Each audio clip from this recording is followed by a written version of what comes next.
네, 박근혜 정부가 국정원을 동원해서 이명박 정부 시절 아랍에미리트 원전과 관련한 이면 계약 여부를 조사했다라는 어제 SBS 보도가 나왔습니다. 관련된 문건이 나온 건데요. 검찰이 국정원 간부로부터 확보한 자료입니다. 이명박 정부가 원전 수주의 조건으로 핵 폐기물과 폐연료봉을 국내에 반입하기로 했다라는 의혹이 조사 대상이었습니다. 또 아랍에미리트에 대한 핵 기술 이전을 미국이 반대해서 조기 착공이 곤란하다라는 내용도 있다라고 합니다. 이게 지금 주어를 다시 한번 들어주셔야 될 것이 청자분들께서 지금 현 정부가 아니고 박근혜 정부에서 조사를 했었다는 겁니다.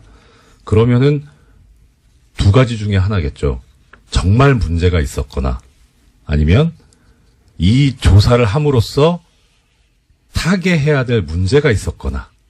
예, 그런데 지금 뭔진 잘 모르겠는데 하여튼 이 조사 결과가 그럼 어떻게 나왔는지가 이제 제일 궁금할 거 아닙니까? 그래야지 방향이 나오니까. 조사 결과는 어떻게 됐다고 합니까? 네, 그게 가장 궁금하실 부분일 텐데요. 네. 당시에 국정원의 조사 결과가 어떻게 나왔는지에 대해서는 확인되지 않았습니다. 또 그 내용이 청와대에 보고됐는지도 확인되지 않았는데요. 예. 이와 관련해서는 우선은 문건이 나왔기 때문에 검찰이 이제 수사에 들어간 겁니다. 당시에 네. 남재준 전 원장, 당시의 원장이죠. 국정원장의 최측근이 원장의 일정들을 다 적어놓고 있었는데 그때 2013년입니다. 그때 김장수 당시 청와대 안보실장으로부터 이러한 사실들을 확인 요청 받아서 써놨다라고 합니다.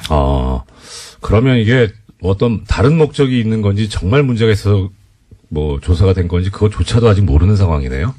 네, 현재로서는 그렇죠.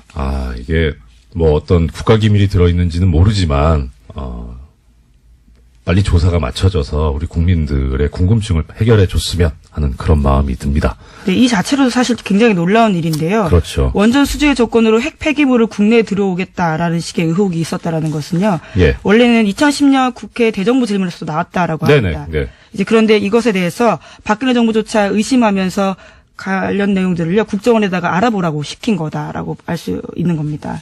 예, 그렇죠. 그때 당시에 강봉균 당시 민주당 의원이 의혹을 제기를 했었고요. 예. 근데 이게 만약에 사실이라면 이거 황당한 거죠. 그러니까 돈을 벌어오는 대신에 쓰레기를 가져온다는 얘기 아닙니까? 그것도 다른 쓰레기도 아니고 이 국민의 이 건강에 엄청난 영향을 미칠 수 있는 핵 폐기물을 가져온다는 거니까 도대체 국민의 생명과 자유와 재산을 보호해야 될, 신체를 보호해야 될 국가가 오히려 나서서 국민들에게 해를 끼치는 행위를 해버린 것이니 이건 정말 심각한 문제가 아닐 수 없겠네요.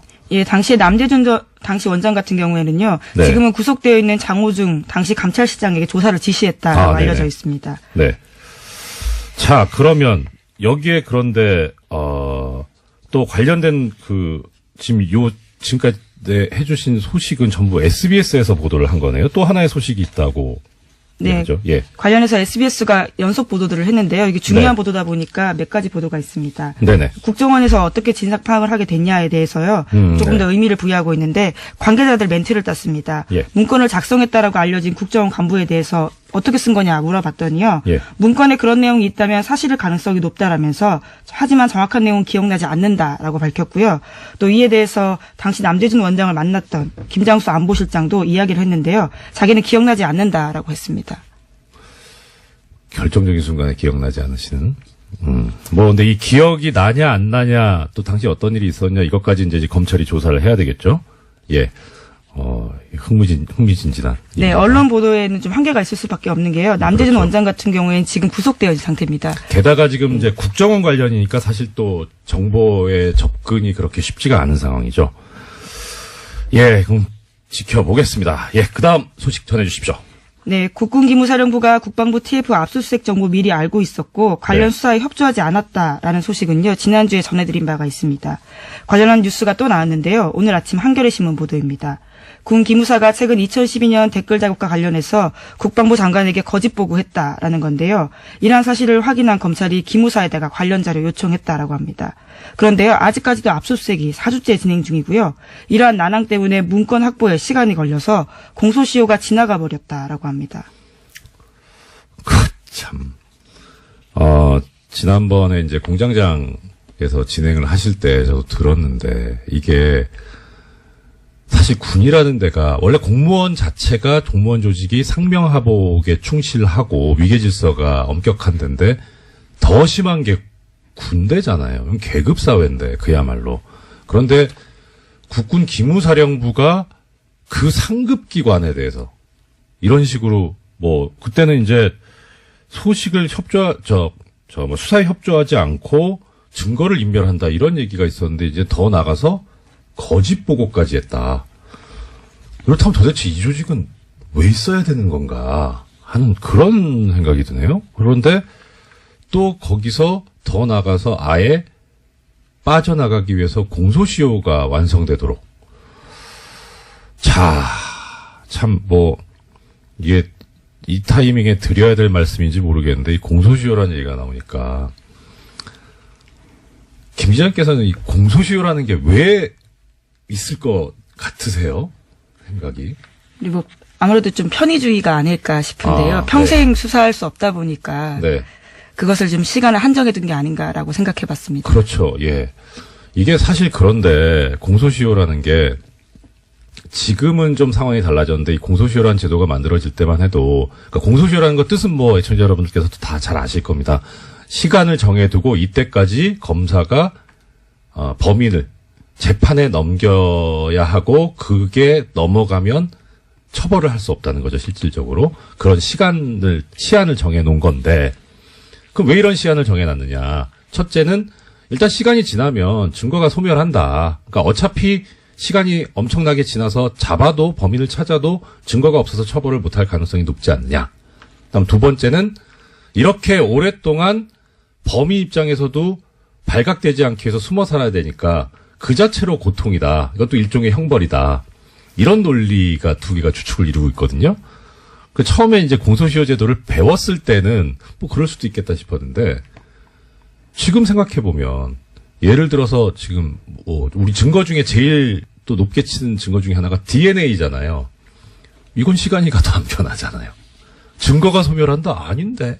그리고 범인이 오랫동안 도피 생활을 해서 불편할 것 같다. 안 불편할 수도 있을 것 같은데. 근데 지금과 같은 상황이면 사실 버티면 이긴다라고 생각할 것 같습니다. 그렇죠. 오히려 시간을 네. 끌어버리는 그런 상황까지 예. 온 거죠. 그래서 중간에 어떤 일이 있었냐면 해외 도피를 해버리는 아예. 그래서 중간에 형사소송법이 개정이 되면서 해외에 나가 있었던 동안은 공소시효가 그 시간에 넣지 않는 걸로. 기소중지 같은 건가요? 기소중지하고 또 다르다. 다른가요? 예. 기소중지는 검찰이 하는 처분이고요. 아예 그 해외에 나가 있으면 그 기간을 빼는 그런 법 개정이 있었는데 지금 상황 같으면 도대체 공소시효가 왜 있어야 될까? 특히 이제 이런 상황처럼 아예 공소시효를 끝내버리려고 지나가게 하려고 이런 고의적인 시간 끌기. 예. 압수수색이 지금 4주째 진행 중이라는데 방해를 해가지고요. 네, 이미징을 아예 못하게 해서 일일이 키워드 검색을 여전히 하고 있다라고 합니다. 압수수색이 4일을 걸려도 말이 안 되거든요. 전격적으로 해야 되는 거기 때문에 어떻게 압수수색을 한 달을 하고 있습니까? 이런 작태를 하고 있는 이런 조직이 왜 있어야 하는지도 의문스럽고 또 이런 제도가 왜 있어야 하는지도 참 말이 안 나오네요. 예. 다음 소식 부탁드립니다. 예, 이번에도 공소시효와 관련된 내용이 있습니다. 네. 계속해서 이건희 삼성전자 회장의 차명재산 관련된 내용 알려드리고 있는데요. 네네. 2008년 삼성 비자금 특검에서 드러나지 않았던 이건희 삼성전자 회장의 수천억 원대 차명재산 있다라고 알려드렸습니다. 이에 대한 수사가 실체 접근조차 하지 못한 채 사실상 마무리 수순에 들어갔다고 이 또한 한겨레 신문이 보도했습니다. 네네. 2011년 이 회장 쪽에 1천억 원대 자진 납세를 받은 국세청이요. 이를 수사기관에 통보하는 등 적극 수사 의뢰에 나서지 않았다라고 합니다. 그러다 보니까 공소시효가 이것도 지나가고 있다고 하는데요. 다만 한 가지 희망은 있습니다. 공소시효가 남은 2013년에서 2014년 사면계좌에서 발급된 수표가 있어서요. 이것을 어떻게 할지 수사당국의 의지를 봐야 된다라고 합니다. 예. 이것도 그렇게 시간이 많이 남지 않았네요. 자, 그럼 이제 제기되는 문제. 공소시효를 없애면 되지 않냐. 없애는 것까지는 그렇다 치고, 그 다음에 이제 어떻게 되는 거냐. 예, 지금 이것도 지금 공소시효가 문제인데, 그러면은, 공소시효를 없애서 옛날의 행위에까지 그것을 효력을 미칠 수 있을 것이냐 하는 문제가 이제 되겠죠. 예를 들어서 지금 이제 이 공소시효 다 없앱시다 해가지고, 이 기무사에서 댓글 공작한 거, 이것도 이제 지금 처벌하기로 하고, 차명재산 이것도 수사해서 처벌하기로 하자 하면, 문제는 소급법이 돼서, 이게 우리 헌법상에서 얘기하고 있는 법률 불소급의 원칙에 어긋나니까 문제가 있을 수 있죠. 한 번 이제 이게 문제가 됐었던 적이 있어요. 저 예전에 전두환 노태우 내란 사건에 관해서 특별법이 만들어지면서 그때 공소시효를 없애버렸죠. 그래서 당연히 그 전두환 노태우 이 피고인 쪽에서 이거 공소시효를 이렇게 적용하는 거는 법률 불소급의 원칙에 어긋난다, 위헌이다라고 하면서 주장을 했었는데 거기에 대해서 헌법재판소가 얘기하기를 예외가 있을 수 있다, 모든 법에. 그런데 이런 중대한 일에 예외를 두지 않는다면 도대체 언제 예외를 둬야 하느냐 하면서 합헌이다라는 결정을 한 바가 있습니다. 이것도 비슷하게 봐야 되지 않을까. 지금 정치적, 경제적으로 나라의 근간을 흔드는 이런 범죄들인데 이것도 한번 고려해 볼, 공소시효를 소급해서 적용해 볼 만한 그런 사안이 아닐까 하는 생각을 해봤습니다. 네, 또 살인 사건이나 이런 네. 사건이 벌어졌을 때는요, 그놈 목소리 영화가 기억이 그렇죠. 나는데 네. 공소시효 문제 계속해서 나왔던 것 같습니다. 네, 그렇습니다. 다음 소식은요? 네, 이 또한요, 공소시효 관련된 내용입니다. 오늘 계속해서. 키워드가 공소시효입니까? 네, 오늘 아침에 그런 보도들이 꽤 많았는데요. 그렇군요. 이번에는 경향신문 보도입니다. 네. 검찰이 고대영 KBS 사장의 국정원 돈 200만 원 수수 혐의를 공소시효 만료 등의 이유로 형사처벌하지 못할 것으로 보인다라는 건데요. 이명박 박근혜 정부 당시 숨겨진 비위와 부정부패에 대해서 검찰 수사가 공소시효라는 장애물을 만났다라는 지적이 나오고 있다고 합니다. 그거 참. 공소시효가 또 하나 말씀드리자면, 공소시효는 시효고, 우리가 진실을 밝혀야 되니까, 수사는 해놓고, 그래서 진실을 알면 되지 않느냐. 그 목적으로. 그런데, 사실 이 수사라고 하는 게, 최종적으로 가는 목적지가 어디냐면, 재판에 넘겨서 처벌을 하자는 그런 거라서, 공소시효가 완성돼 버렸다면, 끝나버렸다면은, 처벌 자체가 안 되는데, 이걸 수사를 한다면 목적 달성이 안 되는 행위를 하는 거기 때문에 이렇게 하는 거 어떻게 보면 또 예산 낭비가 될 수도 있고, 그다음에 수사를 받는 쪽에서는 인권 침해 소지가 있죠. 그래서 문제인데, 그런데 이 검찰에서 옛날에 한번 공소시효가 완성됐는데 수사를 했던 적이 있습니다. 혹시 기자님 기억하십니까? 어떤 사건인가요? 노건평 씨 사건에서 공소시효가 완성됐는데 수사를 했어요. 노무현 전 대통령의 형이시죠. 그리고 쭉 수사 결과까지 발표하고 결론이 그거였습니다. 공소시효가 완성돼서 기소하지 않기로 했다고. 그래서 좀 뭐 하는 거냐.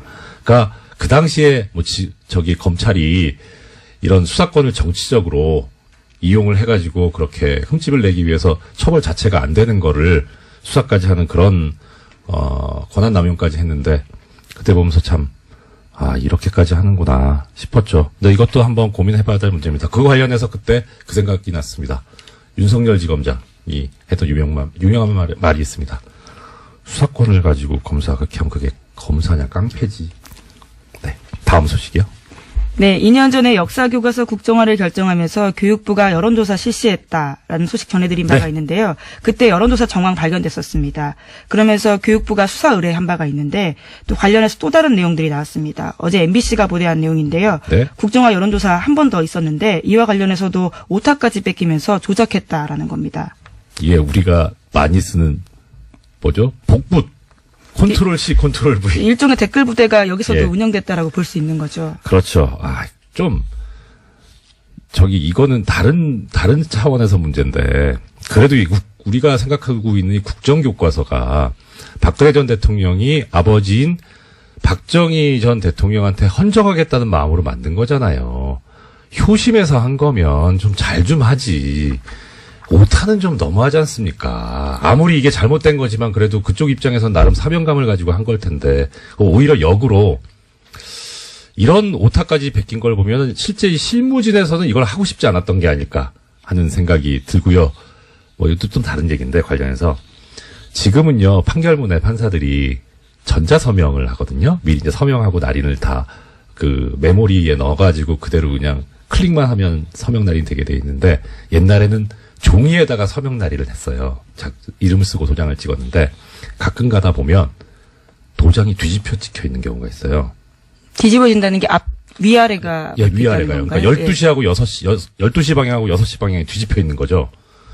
이게 무슨 소리냐면, 이제, 합의부에서 부장판사하고 배석판사님 둘이 셋이서 합의를 하는데, 그 합의 결과 마음에 안 드는 거예요. 이 판사는. 그래서 어차피 이게 합의 결과 2대1로 졌기 때문에 이 판결은 나가고 자기는 거기에 서명 날인을 할 수밖에 없지만, 난 이 판결에 동의 못 하겠다. 내심을 드러내시는 건가요? 도장을 거꾸로 찍는 거예요. 그러신 적이 있으신 건가요? 전 한 번 했어요, 한 번. 근데 이게 판사들 사이에서 용인이 돼 있어요. 그러니까 그 정도는 이게 표현을 하자. 예. 그래서 항소심에서 보면 이제 아는 거죠. 아, 이거 논쟁이 심하게 붙었구나. 2대1이었다. 예. 이렇게. 그러니까 이제 항소심에 또 신경을 쓰게 되고. 그러니까 그런 차원에서 일부러 오타를 냈을까? 근데 오타뿐만이 모르겠습니다. 아니라요. 네. 어떤 작성자는 자기가 중3 학생이라고 하면서 찬성 의견을 썼는데요. 바로 1분 뒤에는 다른 의견 올리면서 내 아이를 맡기기에 안심이 된다라면서 학부모를 참칭했다라고 합니다. 중3이 아이가 있을 수 있지 않을까요? 네. 1분 사이에 다시 학부모가 되는 놀라운 기적이 생겼다라고 하는데요. 예.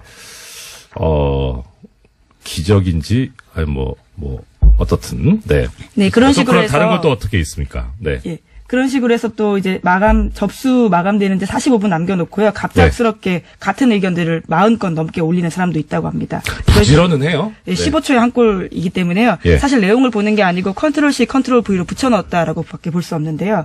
이런 식으로 해서 여론 조작해서 찬성 반대 비율을 8대2까지 끌어올립니다. 와, 이게 진짜 댓글 부대죠. 보면 이게 무슨 프로그램이라고 해야 되나, 무슨 앱이 있다고 하던데요. 이렇게 자동으로 올라가게 해주는 그런 거를 쓰지 않았나 싶기도 하고요. 네, 그래서 당시에 이제 예. 교육부 같은 경우에는 이런 의견 수렴을 핑계로 대서요. 예. 상당수가 국정교과서에 찬성하고 있기 때문에 네. 국정교과서 폐기하지 않고 검정교과서와 혼용하겠다라고 밝혔습니다. 거참. 하여튼 열심히 한다고는 했는데 그래도 이게 제대로 된 정의로운 일이 아니니까 이렇게 오점이 나오는 것 아닌가. 역시 정의는 언제든지 드러나게 돼 있다라는 생각을 들게 합니다. 다음 소식 부탁드립니다. 네, 지난해 2월 달에 개성공단 폐쇄된 바가 있습니다. 네. 이것은 박근혜 전 대통령 말 한마디에 결정됐다라고 하는데요. 네. 통일부 정책혁신위원회가 발표한 내용입니다. 이게 셀프라고 할 수도 없고 그냥 마음대로인 거죠. 예. 그래서 이런 얘기 하는 분들 계시더라고요. 박근혜 전 대통령 하면 법치주의가 생각이 난대요. 그래서 왜요? 법을 하나도 안 지켰는데? 법을 안 지켰기 때문에 법치주의가 얼마나 소중한가를 가르쳐 주신 분 아닌가 싶습니다. 또 다른 의미의 가르침일 네. 수 있겠네요. 예. 지금까지 오늘 발견해 놓으니까 코너 이름 다시 까먹었네. 네, 이것만은 알아야 할 뉴스 이알뉴입니다. 예. 이것만은 알아야 할 아침 뉴스에 진행을 해주신 시사인 김은지였습니다. 감사합니다. 예, 고맙습니다. 예, 그렇죠. 그때 당시에 강봉균 당시 민주당 의원이 의혹을 제기를 했었고요. 예. 근데 이게 만약에 사실이라면 이거 황당한 거죠. 그러니까 돈을 벌어오는 대신에 쓰레기를 가져온다는 얘기 아닙니까? 그것도 다른 쓰레기도 아니고 이 국민의 이 건강에 엄청난 영향을 미칠 수 있는 핵 폐기물을 가져온다는 거니까 도대체 국민의 생명과 자유와 재산을 보호해야 될, 신체를 보호해야 될 국가가 오히려 나서서 국민들에게 해를 끼치는 행위를 해버린 것이니 이건 정말 심각한 문제가 아닐 수 없겠네요. 예, 당시에 남재준 당시 원장 같은 경우에는요. 네. 지금은 구속되어 있는 장호중 당시 감찰실장에게 조사를 지시했다고 알려져 네네. 있습니다. 네. 자, 그러면 여기에 그런데 또 관련된 지금까지 해주신 소식은 전부 SBS에서 보도를 한 거네요. 또 하나의 소식이 있다고. 네. 얘기죠? 예. 관련해서 SBS가 연속 보도들을 했는데요. 이게 중요한 네. 보도다 보니까 몇 가지 보도가 있습니다. 네네. 국정원에서 어떻게 진상 파악을 하게 됐냐에 대해서요. 조금 네. 더 의미를 부여하고 있는데 과를 확인한 검찰이 기무사에다가 관련 자료 요청했다라고 합니다. 그런데요. 아직까지도 압수수색이 4주째 진행 중이고요. 이러한 난항 때문에 문건 확보에 시간이 걸려서 공소시효가 지나가 버렸다라고 합니다. 참. 지난번에 이제 공장장에서 진행을 하실 때 저도 들었는데 이게 사실 군이라는 데가 원래 공무원 자체가 공무원 조직이 상명하복에 충실하고 위계질서가 엄격한 데인데 더 심한 게 군대잖아요. 계급 사회인데 그야말로. 그런데 국군 기무사령부가 그 상급 기관에 대해서 이런 식으로 그때는 이제 소식을 수사에 협조하지 않고 증거를 인멸한다 이런 얘기가 있었는데 이제 더 나가서 거짓 보고까지 했다.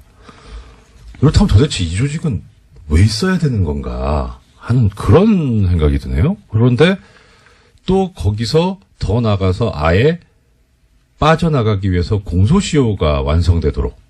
네, 박근혜 정부가 국정원을 동원해서 이명박 정부 시절 아랍에미리트 원전과 관련한 이면 계약 여부를 조사했다라는 어제 SBS 보도가 나왔습니다. 관련된 문건이 나온 건데요. 검찰이 국정원 간부로부터 확보한 자료입니다. 이명박 정부가 원전 수주의 조건으로 핵 폐기물과 폐연료봉을 국내에 반입하기로 했다라는 의혹이 조사 대상이었습니다. 또 아랍에미리트에 대한 핵 기술 이전을 미국이 반대해서 조기 착공이 곤란하다라는 내용도 있다라고 합니다. 이게 지금 주어를 다시 한번 들어주셔야 될 것이 청자분들께서 지금 현 정부가 아니고 박근혜 정부에서 조사를 했었다는 겁니다. 그러면은 두 가지 중에 하나겠죠. 정말 문제가 있었거나 아니면 이 조사를 함으로써 타개해야 될 문제가 있었거나. 예, 그런데 지금 뭔진 잘 모르겠는데 하여튼 이 조사 결과가 그럼 어떻게 나왔는지가 이제 제일 궁금할 거 아닙니까? 그래야지 방향이 나오니까. 조사 결과는 어떻게 됐다고 합니까? 네, 그게 가장 궁금하실 부분일 텐데요. 네. 당시에 국정원의 조사 결과가 어떻게 나왔는지에 대해서는 확인되지 않았습니다. 또 그 내용이 청와대에 보고됐는지도 확인되지 않았는데요. 예. 이와 관련해서는 우선은 문건이 나왔기 때문에 검찰이 이제 수사에 들어간 겁니다. 당시에 네. 남재준 전 원장, 그러니까 당시의 원장이죠. 국정원장의 최측근이 원장의 일정들을 다 적어놓고 있었는데 그때 2013년입니다. 그때 김장수 당시 청와대 안보실장으로부터 이러한 사실들을 확인 요청 받아서 써놨다라고 합니다. 그러면 이게 어떤 다른 목적이 있는 건지 정말 문제가 있어서 조사가 된 건지 그것조차도 아직 모르는 상황이네요. 네, 현재로서는 그렇죠. 이게 어떤 국가기밀이 들어있는지는 모르지만 빨리 조사가 맞춰져서 우리 국민들의 궁금증을 해결해 줬으면 하는 그런 마음이 듭니다. 네, 이 자체로도 사실 굉장히 놀라운 일인데요. 그렇죠. 원전 수주의 조건으로 핵 폐기물을 국내에 들어오겠다라는 식의 의혹이 있었다라는 것은요. 예. 원래는 2010년 국회 대정부 질문에서도 나왔다라고 합니다. 네. 이제 그런데 이것에 대해서 박근혜 정부조차 의심하면서 관련 내용들을요 국정원에다가 알아보라고 시킨 거다라고 알 수 있는 겁니다. 관계자들 멘트를 땄습니다. 예. 문건을 작성했다라고 알려진 국정원 간부에 대해서 어떻게 쓴 거냐 물어봤더니요. 예. 문건에 그런 내용이 있다면 사실일 가능성이 높다라면서 하지만 정확한 내용은 기억나지 않는다라고 밝혔고요. 또 이에 대해서 당시 남재준 원장을 만났던 김장수 안보실장도 이야기를 했는데요. 자기는 기억나지 않는다라고 했습니다. 결정적인 순간에 기억나지 않으시는. 근데 이 기억이 나냐 안 나냐 또 당시 어떤 일이 있었냐 이것까지 이제 검찰이 조사를 해야 되겠죠. 예. 흥미진진한. 네, 일입니다. 언론 보도에는 좀 한계가 있을 수밖에 없는 게요. 남재준 그렇죠. 원장 같은 경우에는 지금 구속되어 있는 상태입니다. 게다가 지금 이제 국정원 관련이니까 사실 또 정보의 접근이 그렇게 쉽지가 않은 상황이죠. 예, 그럼 지켜보겠습니다. 예, 그 다음 소식 전해주십시오. 네, 국군기무사령부가 국방부 TF 압수수색 정보 미리 알고 있었고 관련 네. 수사에 협조하지 않았다라는 소식은요. 지난주에 전해드린 바가 있습니다. 관련한 뉴스가 또 나왔는데요. 오늘 아침 한겨레 신문 보도입니다. 군 기무사가 최근 2012년 댓글 작업과 관련해서 국방부 장관에게 거짓 보고했다라는 건데요. 이러한 사실